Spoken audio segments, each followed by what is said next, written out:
여러분 안녕하십니까? 반갑습니다. 오늘은 143쪽에 160번입니다. 능력과 관련된 문제죠. 자, 인간의 능력에는, 우리 사람의 능력에는 책임 능력, 의사 능력, 권리 능력, 행위 능력이 있습니다. 자, 이 중에서 우리가 꼭 알아야 될 것은 의사 능력입니다. 의사 능력은 행위의 의미나 결과를 판단할 수 있는 정상적인 합리적인 판단 능력이고, 권리 능력은 지난 시간에 소개가 됐죠. 권리를 누리고 의무를 부담할 수 있는 법률상의 지위, 자격을 갖는 능력이죠. 행위 능력은요, 단독으로 혼자서 유효하게 법률행위, 계약을 할 수 있는 능력이에요. 그래서 권리 무능력자가 계약 등의 법률행위를 했을 때는 무효가 되고, 의사 무능력자의 계약 법률행위는 무효가 됩니다. 그러나 행위 무능력자의 계약 법률행위는 취소 사유, 취소 원인이 됨을 주의하시기 바랍니다. 자, 그럼 143쪽에 160번, 다음은 능력에 관한 설명이다. 옳지 않은 것은 1번, 사람은 생존하는 동안 권리와 의무의 주체가 된다. 이걸 우리는 뭐라 그래요, 여러분? 그렇죠. 권리 능력이다 그러는 거죠. 권리 능력. 사람의 권리 능력의 취득 시기는 언제요? 출생, 전부, 노출설. 권리 능력의 상실 시기는 언제요? 사망, 심장, 박동, 정지설. 심폐, 정지설이었어요, 여러분. 그래서 사람은 생존하는 동안 권리, 의무의 주체가 됩니다. 그래서 권리를 누리고 의무를 부담할 수 있는 법률상의 지위, 자격, 권리, 의무의 주체가 될 수 있는 자격, 이걸 권리 능력이라고 그래요. 그런데 살아있는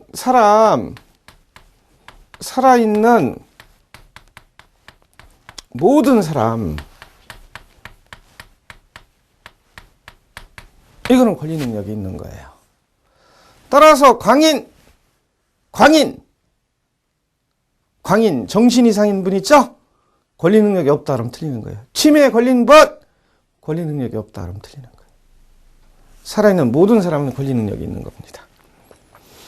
그럼 권리 능력이 없는 사람이 누구예요? 돌아가신 분 사자. 태아. 네.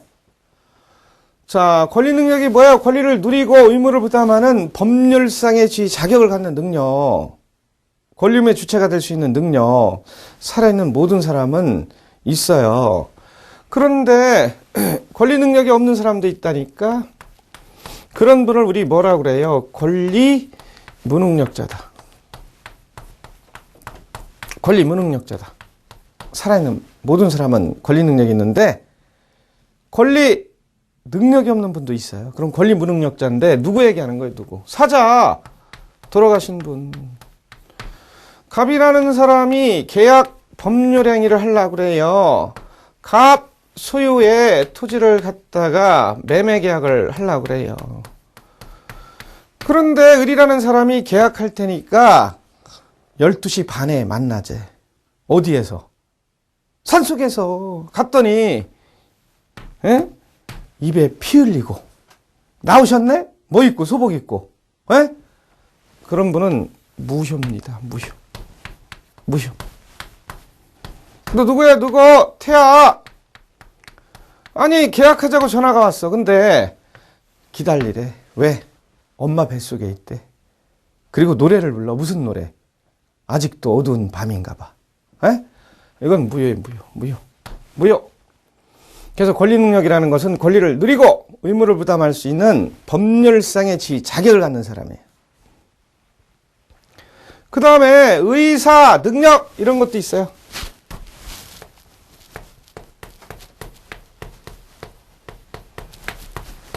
의사 능력은 뭐예요?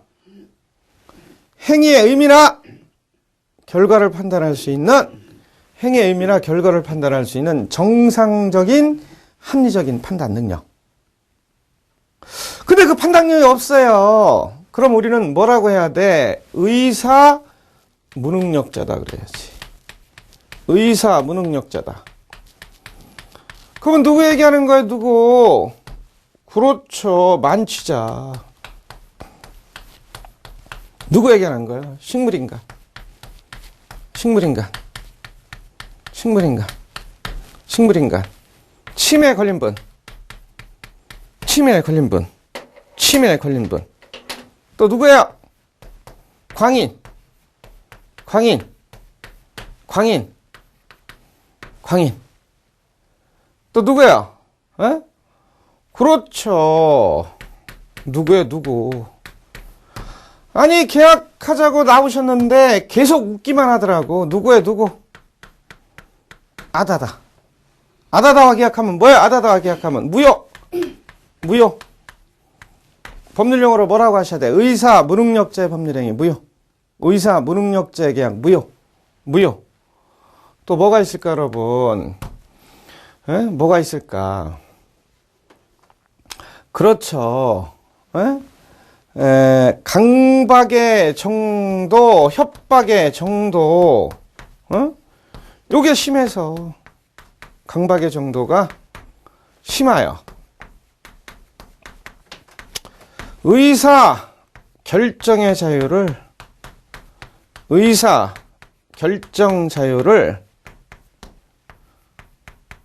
완전히 억압해버렸어. 완전히 억압해버렸어. 의사결정의 자유를 완전히 억압해버렸어. 의사결정의 자유를. 에? 이를테면 칼을 목에 대고 묶어서 계약서를 쓴다. 그럼 뭐가 돼? 무효. 무효. 무효. 이때는 의사 능력이 없는 상태입니다. 무효입니다. 무효. 무효.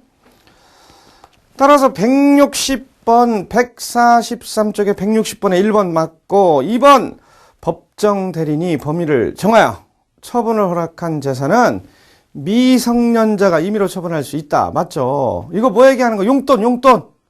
용돈. 3번 미성년자가 법정 대리인으로부터 허락을 얻은 특정한 영업에 관하여는 성년자와 동일한 행위 능력이 있다. 맞죠? 중학교 학생이, 고등학교 학생이 자퇴하고 초등학교 앞에 가게를 냈잖아. 부모의 동의를 얻어서. 부모의 동의. 부모를 뭐라고 그래? 친권자, 법정 대리인. 동의를 구해서 가게를 냈어요. 그게 뭐예요? 초딩 문방구. 거기서 노트 팔고 지우개 팔고 하는 건 유효지. 그거 얘기하는 거예요, 그거. 4번 미성년자나 피한정 후견인이 사술로서 법정 대리인의 동의가 있는 것으로 믿게 한 때는 취소권이 배제된다. 맞죠? 맞습니다. 자, 갑이라는 친구가 있는데 이름이 뭐예요, 여러분? 중딩이. 중학교 학생. 중학교 학생을 우리 자산관리 시간에는 미성년자라고 하시면 돼. 그럼 미성년자에게는 누가 있어? 누가 있어? 법정 대리인, 친권자, 부모, 그리고 미성년 후견인, 친권자 후견인이 있어요. 그러면 이 친권자 부모는 동의권, 취소권, 대리권, 추인권이 있어요. 따라서 계약 법률 행위를 할 때 동의를 구해서 하면 유효해요. 따라서 상대방이 똑똑한 분이라 동의를 구해서 계약하면 유효해요. 취소를 못하는 거예요. 그런데 상대방 을이 이름이 뭐예요? 이름이 우리 자산관리 시간에 많이 나오는 캐릭터 누구죠? 그렇지, 김얼빵 아저씨. 동의를 확인하지 않고 계약을 했대요. 그러면 미성년자, 제한 능력자 등을 보호하기 위해서 법정 대리인도 미성년자도 이 계약을 단독으로 취소할 수 있어요. 이 계약을 취소해버리면 이 계약이 뭐가 있으므로, 소고표가 있으므로 어떻게 됩니까? 그렇죠. 취소한 때 그때부터 무효가 아니에요. 그럼 뭐예요?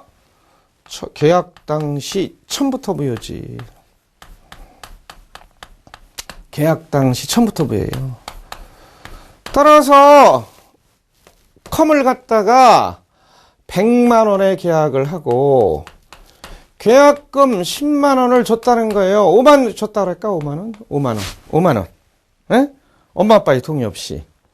그러면 취소하면 소급표가 있으므로 이 계약이 처음부터 무효가 되고 이행 전이면 이행할 필요가 없고 이미 이행을 했다면 부당이득 반환을 구할 수 있습니다. 따라서 계약금 5만 원의 부당이득 반환을 구하면 돼. 취소하고 엄마든 아빠든 미성년자 단독이든. 그래서 불이익으로부터 벗어날 수 있어. 그러면 이 부당이득 반환을 경상도 사투리로 뭐라 그래요? 돌리도. 충청도 사투리는 뭐예요? 빨리 줘요. 그 옆에 지방에서는 뭐라 그래요? 싸게 주셔. 그래요. 예? 예. 강원도 지방에서는 뭐라 그래? 빨리 주더래요. 그런데 빨리 주더래요. 예? 그래서 불이익으로부터 벗어나는 겁니다. 그런데 더 큰 문제가 생겼어요. 더 큰 문제. 어떤 문제가 생겼을까, 여러분? 더 큰 문제. 어떤 문제? 예? 어떤 문제가 생겼을까? 아니, 사술이 있었대, 사술. 사술은 2013년 6월 30일까지고 2013년 7월 1일부터는 속임수로 바뀌었어.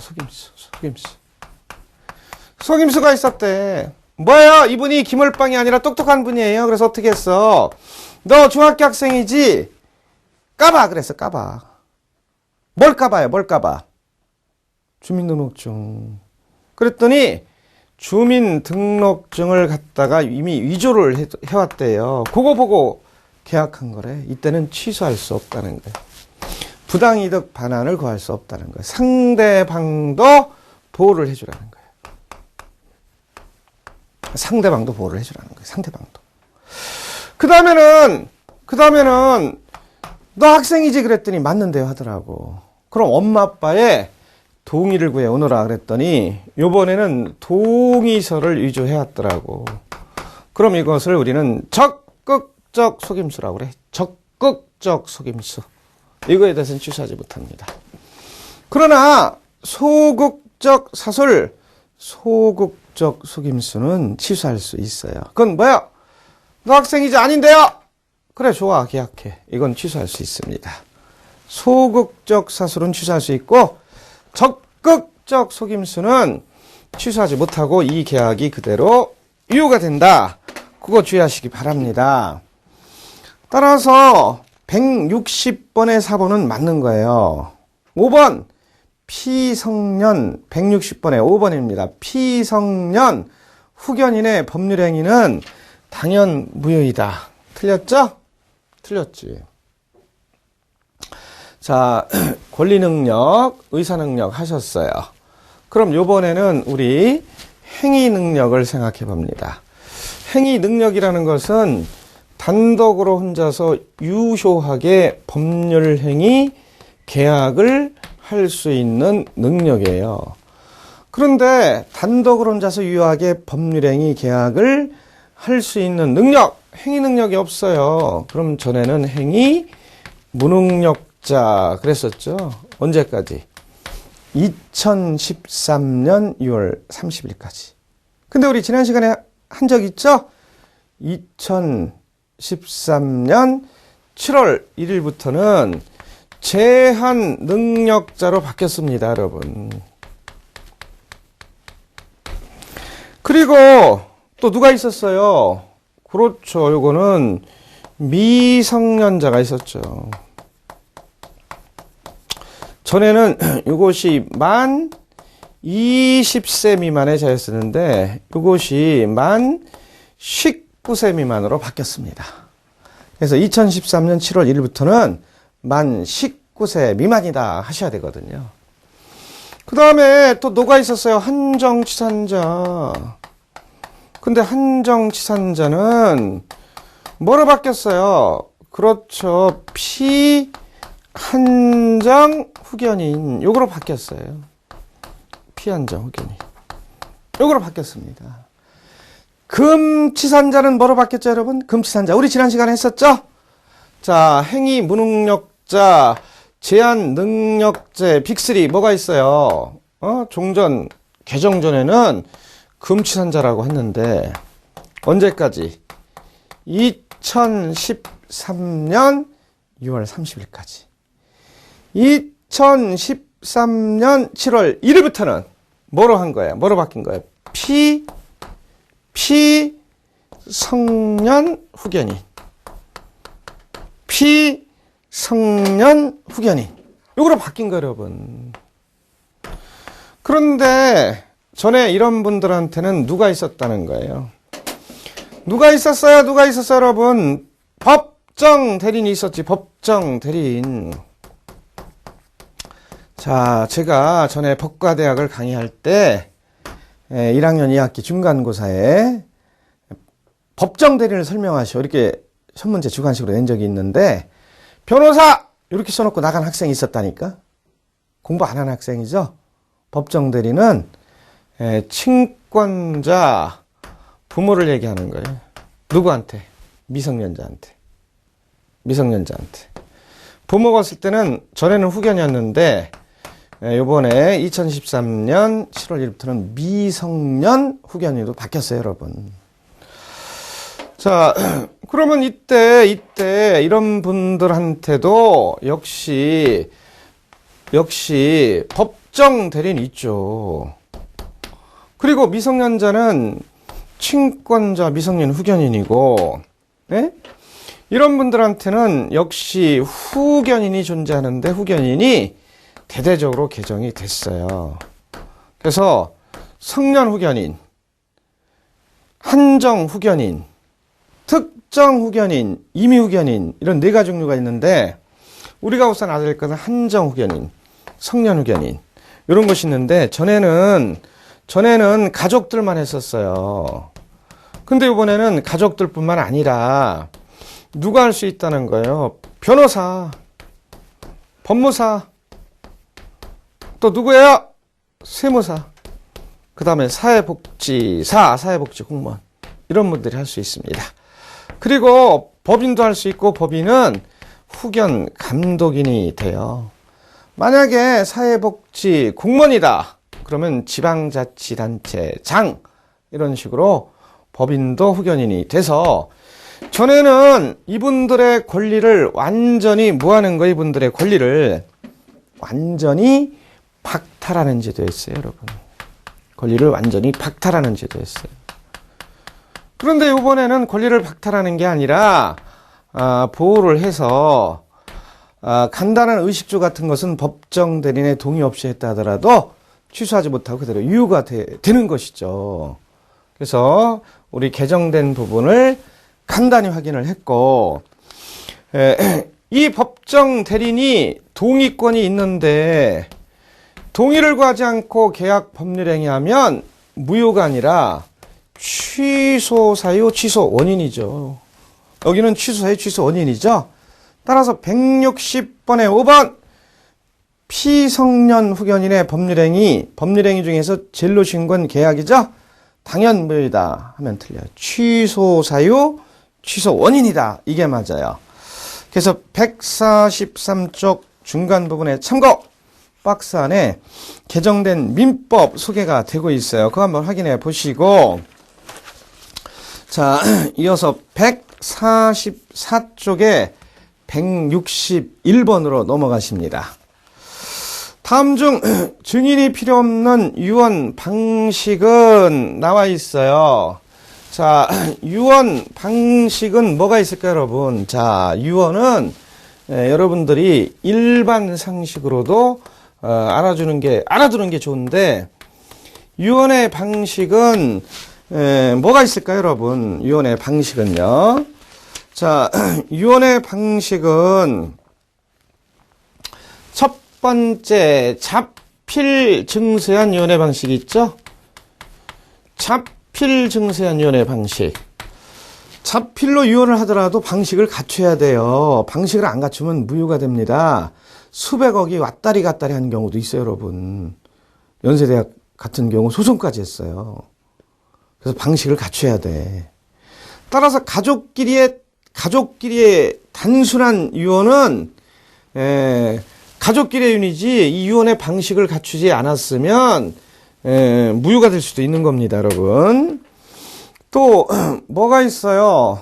녹음 증서, 녹음 증서유언, 유언. 그래서 유언의 방식은 주로 5가지가 있어요. 자필 증서, 비밀 증서, 녹음 증서, 구수 증서, 공증하는 거, 공정 증서. 그 다음에 3번째는 뭐가 있어? 3번째는 공증하는 거, 공정 증서에 의한 유언의 방식. 4번째는 말로 하시는 거, 이것도 증서의 방식 갖춰야 돼요. 구수 증서. 5번째는 비밀 증서에 의한 녹음의 방식도 방식을 갖추셔야 돼. 그런데 144쪽에 161번 다음 중 증인이 필요 없는 유언 방식은 뭐예요? 그렇죠, 요거죠. 요거는 증인이 없어도 된다니까. 그러나 나머지는 증인이 있어야 됩니다. 나머지는 증인이 있어야 유언으로서 인정받을 수가 있는 것이죠. 자, 144쪽에 맨 끝에 참고 박스 안에 해설, 참고 박스 안에 유언의 방식. 가번 유언은 민법이 정한 방식에 의하지 아니하면 효력이 발생하지 않습니다. 나와 있어요. 나번 민법 제 1065조 유언의 방식은 자필증서, 녹음증서, 공정증서, 구수증서, 비밀증서의 5종으로 한다 규정하고 있다. 나와 있죠? 1066조 자필증서의 유언. 1항 자필증서의 유언은 유언자가 그 전문과 연월일 쓰셔야 돼요. 전문과 연월일.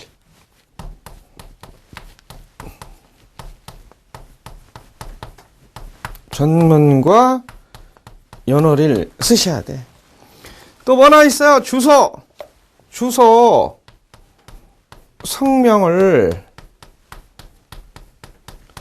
자서하고, 모두 치면 안 돼! 타이핑은 안 돼! 날인을 해야 돼요. 자, 어느 독지가가 연세대학에 수백억을 기부하겠다고 유언장 써놓고 자필증서로 돌아가신 분이 있거든. 근데 이 할머니가 이거를 안 했다는 거, 이거. 그래서 가족들이 무효를 주장해서 연세대학이 소송을 해서 졌잖아요. 가족들한테 갔어. 가족들한테 수백억이. 자, 이거 한가라도 빠지면 무효가 됩니다. 왜? 이게 없기 때문에 이분의 진위를 파악해야 되기 때문에 진짜냐 아니냐 파악해야 되기 때문에 이런 것이 들어가야 됩니다. 하나라도 누락되면 이 유언은 무효예요. 무효. 무효예요. 무효. 수백억이 왔다리 갔다리 하는 사례도 있어요. 대학 측하고 소송해서. 그 다음 2항 전항의 증서의 문자의 삽입, 삭제 또는 변경을 하면 유언자가 이를 자서하고 날인해야 된다. 변경을 할 때도 자서하고 날인해야 돼. 자서는 뭐예요? 자기 스스로 쓴 글씨죠? 오드 친 거 타이핑한 거 안 돼요. 남이 써준 거 안 돼. 그 다음에 144쪽에 맨 끝에 괄호 2번 1067조 녹음에 한 유언 나와 있어요. 우리 일반 상식으로도 안 해야 되니까 우리 파악하고, 녹음에 한 유언은 유언자가 유언의 취지, 유언의 취지, 유언의 취지. 또 뭐라고 나와 있어요? 그 성명과 연월일을 구술하고, 성명과 연월일 이거 구술해야 돼요. 성명과 연월일을 구술하고, 이에 참여한 증인이 유언의 정확함과 그 성명을 구술해야 한다. 증인이 정확하다는 거, 그리고 성명 이런 것을 녹음해놔야 돼. 정확함과 성명을 구술해야 돼. 증인이 있어야 돼, 녹음은요. 그 다음에 144쪽에 맨 끝에 괄호 3번 1068조 공정증서에 한 유언 나와 있어요. 공정증서를 줄여서 우리 공증한다 이렇게 얘기하는 거죠. 공증한다. 공정증서. 공정증서. 그 144쪽에 맨 끝에 나와 있죠. 1068조 공정증서에 한 유언은 유언자, 증인 2인 이상이 참여한. 자, 따라서 여기서는 증인이 2인 이상이 참여해야 돼. 2인 이상이. 2인 이상이 참여한 공증인의 면전에서 유언의 취지를 구수하고 공증인이 이를 필기 낭독하여 유언자와 증인이 그 정확함을 승인한 후 각자 서명 또는 기명 날인해야 돼. 이거 누락되면 무효입니다. 이 유언은. 딸 우리는 뭐 가족끼리 간단히 유언해서 그냥 무사히 넘어가는 경우 대부분이지만 뭐 아빠가 보상을 수백억 받아 돌아가셨다. 이 유언은 무효다. 누가 주장하면 무효가 될 수 있는 거예요. 가족끼리 단순한 유언은. 이런 방식을 안 갖추면. 자, 그 다음에 145쪽에 넘어가시면 첫 번째 줄 괄호 4번 1069조 비밀 증세한 유언이 나와 있어요. 비밀 증서. 비밀 증세한 유언. 비밀 증세한 유언이 나와 있어요. 비밀 증세한 유언. 비밀 증세한 유언도 증인이 있어야 돼. 증인이 없어도 되는 것은 자필 증서예요. 그래서 이런 것이 정확히 기재가 돼야 돼. 한 가지라도 빠지면 무효입니다. 자, 145쪽의 첫 번째 줄 괄호 4번 보시면 두 번째 줄 1항 비밀 증세한 유언은 유언자가 필자의 성명을 기입한 증서를 엄봉 날인하고 엄봉 날인해야 돼. 엄봉 날인하고 이를 2인 이상의 증인의 면전에 제출하여 따라서 2인 이상의 뭐가 있어야 된다는 얘기예요. 증인. 증인. 다 증인이 있어야 돼. 뭐만 빼고 자필 증서만 빼고. 자기의 유언셈을 표시한 후 그 봉서 표면에 제출 연호리를 기재하고 유언자 증인이 각자 서명 또는 기명 날인해야 돼. 이항 전항의 방식이한 유언봉서는 그 표면에 기재된 날로부터 5일 내 공증인 또는 법원서에게 제출하여 그 봉인상의 확정일자인을 받아야 돼. 확정일자인을 받아야 됩니다. 확정일자를 받아야 돼. 그 다음에 145쪽의 중간 부분에 2번 1066조 자필 증세한 유언 또 나와 있죠? 가번 자필 증세한 유언은 유언 전문. 유언 전문이 있어야 돼. 유언 전문. 그 다음에 연월일 주소 있어야 돼. 연월일 주소. 그 다음에 성명을 유언자 스스로 기재하고 자서죠. 스스로 기재하고 날인하여 적법한 유언으로 성립합니다. 날인이 빠져서 수백억을 못 받은 사람도 있어요. 날인하여 적법한 유언으로 성립합니다. 이러한 요건들 중 어느 하나라도 갖추지 못한 채 유언자가 사망한 경우 유언의 요식성의 유언으로 세력이 인정하게 되어 있습니다. 나와 있어요.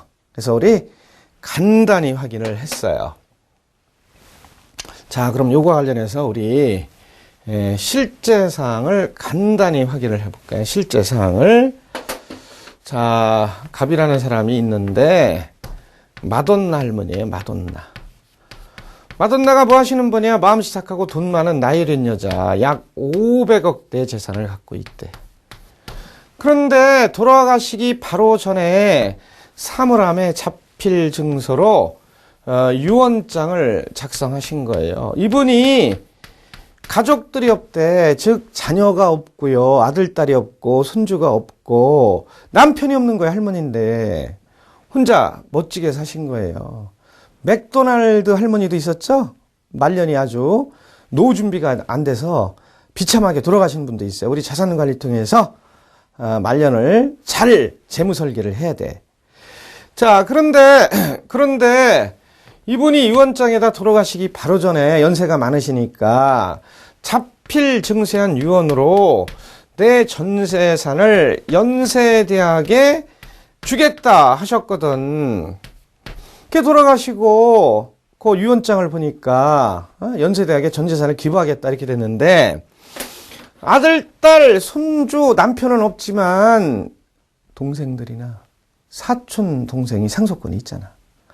자, 상속 순위가 어떻게 돼? 직계비속, 배우자. 2순위는 누구야? 직계존속. 3순위 형제자매. 3순위 들어가는 거. 1, 2순위 없으면. 형제자매도 없으면 사촌인의 판결 쪽 4순위 들어가잖아. 삼순위, 사순위는 있었나 봐, 이분이. 형제자매, 이런 분들은. 그 어떻게 했어요? 날인이 누락됐다는 사실을 알고, 가족들이 무효를 주장한 거예요. 이 유언은 무효다. 에? 그랬더니 연세대학에서 가족들을 상대로 소송을 제기했어요. 연세대학도 법과대학 있고, 거기 출신 판사, 검사, 변호사가 얼마나 많습니까? 유능한 사람들이. 예? 호화군단을 자랑하죠. 예? 로스쿨도 생겼고. 근데 졌어요. 연세대학에서. 왜? 날인이 누락됐다고. 연세대학에 기부 안 해도 좋다. 가족들이, 동생들이 찾아간 것 같아. 동생들이. 예? 동생들은 속칭 뭐 잡았어? 땡 잡았지. 그래서 유언은 정확하게 하셔야 돼. 날인이 누락되면 무효라는 사실. 145쪽에 맨 끝에 보시면 그런 얘기 나와 있어요. 나와 있어요. 그래서 그거 한번 확인해 보시고 우리 146쪽으로 넘어갑니다. 162번입니다, 여러분. 다음 중 신탁재산의 특성이 아닌 거. 실작, 배당, 신탁재산의 특성이죠. 물상, 대위, 신탁재산의 특성이죠. 부정성. 이건 신탁재산의 특성이 아니죠. 그럼 뭐야? 담보물권의 특성이지. 상계금지, 신탁재산의 특성이죠. 강제집행의 금지, 신탁재산의 특성이죠. 자, 담보물권의 통유성, 이런 게 있어요. 담보물권의 통유성. 통유성이라는 건 공통된 성질, 여러분. 담보물권의 특성. 담보물권의 특성은 담보물권의 공통된 성질이라고 해서 줄여서 통유성 그래요. 공통적으로 가지고 있는 성질이다. 통유성이다. 첫 번째가 뭐예요? 부종성이지, 부종성. 부증성 하면 부동산 투자에서 나오는 얘기고, 부동산에서 나오는 얘기고, 이건 담보물권에서 나오는 얘기, 담보물권. 담보물권이 뭐 얘기하는 거예요? 뭐 얘기하는 거야? 유치권, 질권, 저당권 얘기하는데 임차권이 아니고 전세권은 경매를 신청할 수 있으므로 전세권자가 담보물권의 성격도 갖고 있기 때문에 전세권 들어가고 가등기 담보, 가등기하고 돈 빌려줬을 때 담보물권으로 들어가는 거죠. 이 공통적으로 갖고 있어요. 유치권, 질권, 저당권, 전세권, 가등기 담보가 공통적으로 가진 것 중에 부정성이에요. 부정성. 이거는 주된 것과 종된 것으로 나누어서 주된 것과 종된 것이 성립, 소멸, 운명을 같이 한다는 거예요. 좀 더 자세하면 소멸시효. 요 세 가지가 운명을 같이 한다는 거예요. 주된 것이 성립돼야 종된 것도 성립되고, 주된 것이 소멸하면 종된 것도 따라 소멸하고, 주된 것이 소멸시효에 걸리면 종된 것도 따라 소멸시효에 걸리고, 그래서 주된 것과 종된 것으로 나눠서 종된 것이 주된 것에 따라가는 성질, 그걸 우리는 부종성이라고 그래요. 부종성이라고. 그럼 뭐야? 제일 쉬운 거 우리 저당권, 근저당 등을 가지고 생각을 해봐요. 자, 갑이라는 사람이 있는데 토지를 등기부상에 소유하고 있어요. X토지. 그런데 이 X토지를 채권자 을에게 담보로 제공해서 저당권 설정 등기를 해줬어요. 그리고 1억을 빌렸어요. 그러면 이때 1억을 갖다가 우리는 피담보 채권이라고 그래요. 그냥 빌려주면 일반 채권. 저당권 설정을 빌려주면 피담보 채권. 근저당 설정을 빌려주면 최고액 그래요, 여러분. 최고액. 그런데 이때 요것이 주된 것이 돼버려. 그리고 요 저당권이 담보 물권이 돼버리는데 요것이 종된 것이 돼버려. 따라서 주된 것이 성립돼야 종된 것도 성립되는 거고, 주된 것이 변제로 소멸하면 말소 등기를 안 해도 따라 소멸되거든. 그리고 나홀로 독립해서는 저당권이 소멸시효 걸리지 않지만 요것이 소멸시효 걸리면 따라서 걸릴 수는 있어. 따라서 주된 것이 성립해야 종된 것도 성립하고,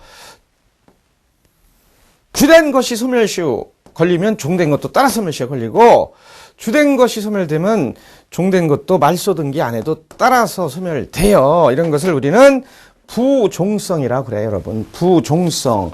여기는 또 담보물건의 공통된 성질은 물상대의도 들어가. 그리고 수반성도 들어가요. 에? 예. 자, 따라서 우리 정답은 162번의 정답은 3번이었습니다. 여러분, 정답은 3번이었어요. 신탁재산은 실적배당, 물상대의성, 상계금지, 강제입행의 금지. 이거 특성이에요. 그러나 부종성은 담보물권의 특성, 여기서 쓰는 용어지 신탁재산에서는 쓰는 용어가 아니에요, 여러분. 자, 제 25강 수업은 여기까지입니다, 여러분. 수고하셨습니다.